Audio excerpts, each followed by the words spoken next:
Fala, seres humanos que respiram oxigênio, tudo bem com vocês? Hoje eu tô aqui para falar da história por trás do filme Mansão Mal-Assombrada. Porque sim, na verdade tem uma história. Bom, quem acompanha o canal aqui já sabe que em 1969 a Disney abriu uma atração no parque denominada The Haunted Mansion, a Mansão Assombrada, que era assombrada por 999 assombrações, que mais tarde viria a se tornar um filme chamado aqui no Brasil de Mansão Mal-Assombrada. O problema é que eu sempre achei a história do filme um tanto insípida, parecendo ser um filme só baseado em comédia boba, sabe?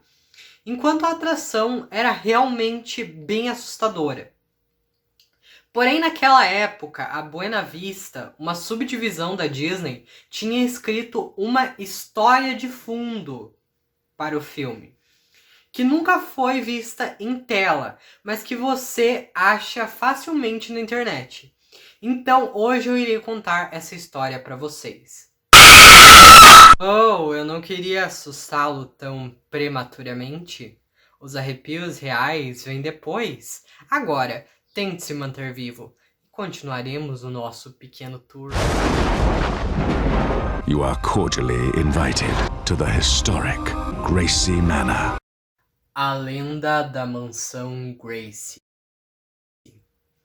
O capitão Ambrose Gracie, jovem capitão de um navio mercante com base no movimentado Porto de Nova Orleans, comprou uma propriedade com vista para o rio, nos arredores da cidade nos anos 1800. Seus navios transportavam lustres, tapetes, móveis europeus, vinhos, lâmpadas e todos os tipos de produtos de luxo da Europa e das cidades da costa leste, aos cidadãos da sofisticada cidade de Nova Orleans. Ao contrário de outros capitães da época, seus navios eram livres de ataques piratas, o que lhe permitia manter uma porcentagem generosa do valor de todas as mercadorias transportadas em seus navios. Isso permitiu-lhe os fundos para construir uma casa. Devido à sua associação secreta com o pirata Jean Lafitte, ele às vezes voltava para as docas de Nova Orleans com mais mercadoria do que antes.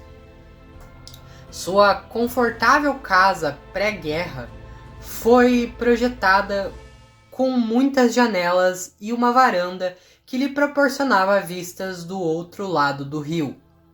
A casa foi alinhada para que o capitão pudesse facilmente enviar e receber sinais de lanterna das salas da frente de sua casa. A casa tinha acesso por terra e água, uma grande vantagem devido às suas atividades comerciais. Logo atrás da propriedade ficava o que antes era um pequeno cemitério local. Alguns podem achar estranho construir uma casa tão perto de um cemitério. No entanto, devido às visitas dominantes e à elevação que protegia de inundações, o capitão optou por construir sua casa na propriedade mesmo, apesar do cemitério. Ele plantou um carvalho atrás da casa para obscurecer a vista do cemitério, das janelas do quarto. Mas na verdade, Gracie considerou a proximidade do cemitério bastante vantajosa, já que ele poderia construir um túnel secreto ligado a uma cripta funerária, que ninguém descobriria facilmente.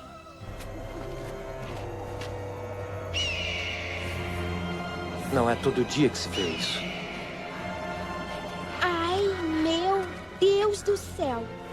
Gente morta? É. Amor, sabia que tem gente enterrada no quintal? Ué, tem gente que tem piscina e tem gente que tem um cemitério particular. Normal. Por causa de seus relacionamentos bem protegidos com piratas e políticos, ele projetou sua casa com passagens secretas. As passagens forneceram um meio de trazer e armazenar pilhagens ilícitas. Passagens secretas ligavam não apenas partes da casa, mas também o cemitério e o rio. Essas passagens também forneciam um meio seguro de esconder ou escapar em caso de ataques por piratas, ladrões ou, no caso da Guerra de 1812, pelos britânicos do exército. As passagens também permitiam a Gracie escutar discretamente e recolher informações valiosas que lhe poderiam ser usadas mais tarde em seu próprio benefício. Ele garantiu que a mansão incluísse quartos de hóspedes amplos e confortáveis para visitantes de políticos, empresários e dignatários estrangeiros, bem como seus parentes. Ele colocou um catavento dourado de um veleiro no topo de sua casa, como um marcador para os visitantes. Enquanto em Londres, Ambrose conheceu uma encantadora jovem francesa chamada Juliette Desmondes, cuja família foi forçada a fugir para Paris durante a Revolução Francesa. Eles se casaram na Inglaterra e partiram para a América. De volta a New Orleans, a jovem esposa tinha uma qualidade de estrela, que agradava a aristocracia local, que preferia os franceses aos americanos mal educados. Quando começaram a ter filhos, Gracie expandiu sua casa e abriu uma empresa de transportes marítimos. Juliette deu a eles um filho, George Gracie. George era perspicaz, destemido e inteligente. Ele passou muitas horas com seu pai, aprendendo tudo o que podia. Durante seus primeiros anos, o jovem George amava Gracie Manor, especialmente as passagens secretas. George estudou em particular o que alimentava suas ambições públicas, depois que seu pai o mandou para a Inglaterra para fazer cursos universitários. George ficou obcecado em se tornar mais rico, mais bem-sucedido e mais respeitado do que qualquer outra família de New Orleans. Pouco antes de deixar a Inglaterra para retornar à América, George ficou em uma propriedade de verão com amigos, onde conheceu um jovem mordomo leal e bem educado chamado Helmsley. Parecia que Helmsley estava prestes a levar uma surra, e provavelmente uma pena de prisão por um crime indescritível na casa de seu atual empregador. Uma transgressão realmente cometida pelo filho do empregador. Com essas ameaças pairando sobre a cabeça de Helmsley, George perguntou se ele gostaria de vir para a América e servir como mordomo na mansão Gracie. Espantado e grato, Helmsley aceitou e George secretamente o levou para as docas e comprou sua passagem para a viagem à América. Nos anos seguintes, ele provou ser um recurso inestimável para George, ao atingir as metas sociais que estabeleceu para si mesmo e sua família. George teve um papel ativo nos negócios da família e provou ser um empresário competente. Depois que seu pai, Ambrose, morreu inesperadamente em um acidente de carruagem, George comprou barcos a vapor e expandiu a empresa de navegação, tornando-a uma das maiores do Sul. George marcou um golpe social ao se casar com Abigail, a bela e vivaz filha de um senador estadual, que já foi embaixadora na Inglaterra. Helmsley, na verdade, ajudou a organizar seu primeiro encontro. George expandiu a mansão, adicionando um grande salão de baile, galerias de retratos e um conservatório. Ele e Abigail viajaram para a Europa, onde coletaram móveis e arte para a expansão de sua casa. Entre suas compras estava uma lareira de ferro fundido, resgatada da propriedade de um proprietário de terras escocesas. A propriedade foi totalmente queimada, restando apenas a lareira, a estatuária e um órgão de tubos intactos. O órgão estava sendo restaurado na casa do zelador. Os habitantes locais aparentemente pensaram que o proprietário era mau e sua casa estava amaldiçoada. Então George conseguiu adquirir a lareira extraordinária por um preço muito baixo. Eu disse vai nessa e ele foi mesmo. Já viu uma lareira tão fantástica? Incrível. Podemos até assar umas linguicinhas na brasa. É sério, olha só os detalhes. Eu nunca vi nada igual. Nunca? Dado o interesse de Abigail pela música, George também comprou o órgão de tubos. Uma vez em casa, ele mudou seu pequeno órgão para o sótão e colocou o impressionante órgão escocês no grande salão de baile recém-concluído. O salão de baile logo seria o cenário de inúmeras festas, bailes de máscaras e suas festas anuais de Mardi Gras. George também trouxe para casa uma coleção única de armaduras antigas que exibiu em um grande salão. Com o passar dos anos, o casal teve uma filha e um filho que encheu a casa de risos. Alguns anos depois, um terceiro filho nasceu, Edward Gracie. Animais de estimação e brinquedos infantis encheram o terreno da mansão Gracie. Os convites para Gracie Manor se tornaram um dos convites mais desejados na sociedade da costa sul e leste. Num verão particularmente quente, Abigail levou as crianças para visitar seus parentes na Geórgia. Em parte, isso era para evitar a febre amarela, que frequentemente atingia a região ao redor de sua casa no verão. Enquanto estava na Geórgia, as crianças contraíram escarlatina. Os 2 filhos mais velhos morreram, deixando Edward o único sobrevivente. Abigail voltou para casa inconsolável, mal falando ou comendo. Cancelou todas as visitas sociais e se sentou em seu quarto no escuro. Ela ficou obcecada com o ocultismo e converteu sua sala de estar no andar de cima em uma sala de sessões espíritas. E trouxe uma médium cigana chamada Madame Leota, que usou uma bola de cristal para contatar os mortos. Gnomos e duendes do último Halloween, acordem os espíritos com seu tamborim. Eu te escuto, mas não te vejo. Cadê você?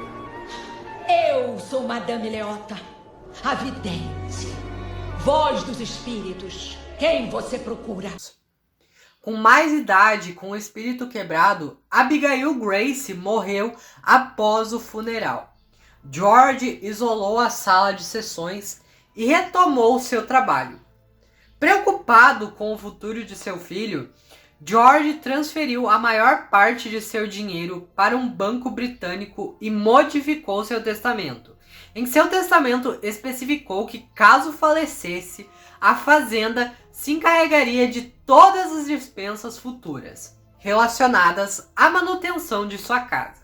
Ele especificou que a casa não poderia ser vendida sem a posse física da escritura original, que George manteria oculta com seu filho. Tome. Pegue. O que é isso? A escritura da casa. É sua. Faça o que quiser. Além disso, por causa de seu generoso presente de um novo tribunal para o condado, futuros impostos sobre Gracie Manor foram dispensados para sempre. Com a estabilidade de Edward assegurada, George atribuiu a responsabilidade pelo treinamento e educação adequados de Edward de 7 anos a instrutores particulares, todos supervisionados por Hamsley. George então se dedicou novamente a fazer o que mais gostava, acumular uma fortuna. Super protegido e isolado, os melhores amigos de infância de Edward eram os filhos dos servos, embora Hamsley se opusesse à associação. Ele permitia de forma limitada, uma vez que não havia outras crianças em quilômetros de distância. George contou a Hamsley seus sonhos para o futuro de Edward. como governador, embaixador ou mesmo presidente. Para se preparar para isso, George queria que Edward tivesse a educação certa e os amigos certos e a esposa certa. Helmsley se comprometeu a fazer tudo ao seu alcance para garantir que o menino tivesse o treinamento e a educação adequados para desempenhar seu papel adequado na sociedade. Helmsley cuidou do treinamento social do menino e viu que ele era talentoso em uma série de atividades cavalheirescas. Aos 15 anos, ele foi enviado a Boston para continuar seus estudos. Ele voltou para casa durante as férias prolongadas, onde Helmsley continuou suas instruções aos 24 anos. Sua educação completa, Edward aceitou um cargo em um escritório de advocacia de Boston. Edward era inteligente, de fala mansa e culto, com o raciocínio rápido. Sua natureza era mais romântica do que agressiva, uma fonte infinita de aborrecimento para seu pai. Quando George Grace morreu no ano seguinte, Edward Grace voltou para Grace Manor. Ele entregou a operação do dia a dia da companhia de navegação aos conselheiros de confiança do seu pai. Por insistência de Helmsley, Edward se juntou à elite social em Nova Orleans, onde conheceu as moças mais bem educadas da região. Elas, por sua vez, acharam que ele era o solteiro mais desejável. Os bailes anuais de Mardi Gras começaram novamente em Grace Manor, agora com Edward como anfitrião de fala mansa mais alegre. Então, sem motivo aparente, as festas cessaram, a casa ficou às escuras e Edward parou seu turbilhão social.